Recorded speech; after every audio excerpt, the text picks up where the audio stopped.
Haupa Joseba eta talde guztiei, Ibarran gaude, Jose Mari Barriola Arategian, eta gaur Urdaiazpikoan eta Besondoan bitxikeriak erakutsiko dizkizuet.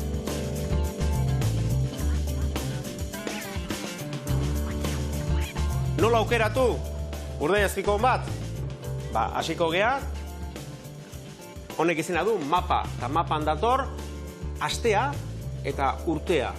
Noiz gazitu zen pieza hau. Hemen garbi jartzen du, 49ko astean eta 2020ko urtean. Beraz, badakigu pieza honek dauzkala 3 urte terdi, dauzka 9 kilo, badago bere osotasunean. Eta baita ere, berdina Besondoakin. Urdaiazpikoa eta Besondoa biek zoragarriak. Hau, gazitzeko eta ondutzeko 3 urtetan berdintxugoa da, baina Urdaiazpikoak dauka alderdi bat lodixogoa eta bestek estugoa. Eta estugoa beti izaten da gazixogoa eta izaten da heldugoa. Horregatiken erakutsiko izuet, etxean nola moztu behar dezuen bietako bat. Bueno, badakizue txerri txurria eta txerri iberikoa. Txerri txurrian desberdintzen da denboragatikan, heldutasun denboragatikan. Baina txerri iberikoan 4 mota desberdina daude janarin arabera.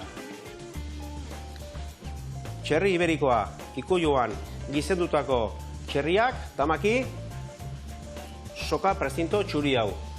Dauke zebo izena. Berdea, prezinto berdea, mendian hazitako txerria, pentsua, ura, zebo de campo, berdea.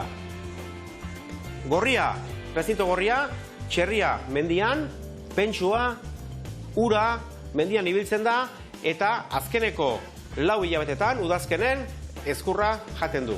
Hor bukatzen da bere janarin zikloa. Eta beltza da berdina.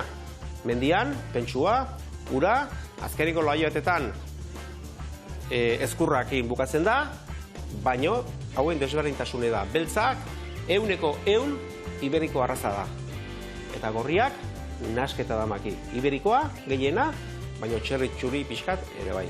Ez euki bildurrik, Urdaiazpikoa ondo garbitzeko. Kanpoko axalauek gusto txarra ematen dio Urdaiazpikoari eta oso garrantzitsua da ondo garbitzea.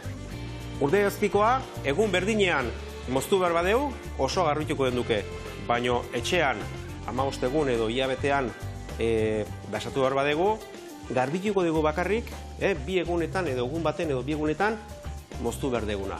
Eta hobeto dengo da, bai Urdaiazpikoa eta bai Besondoa. Asko galdetzen digute Urdaiazpikoa labanaz edo makinaz. Bietan niretzako ahon berdin dago goxoa, baino garrantzitsuena izaten da moztu berria. Eta horregatikan labanaz moztuta moztu berria jaten dugu, eta makinaz moztuta bai arategian edo txarkuterian rodaitegian urrungo egune jaten dugu eta hor pixkat galtzen da. Baina moztu berritan, bietan balio du.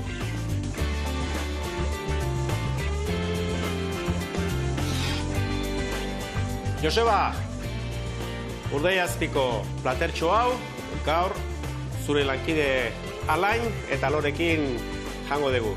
Beraiek etorri dieta. Urrungo arte.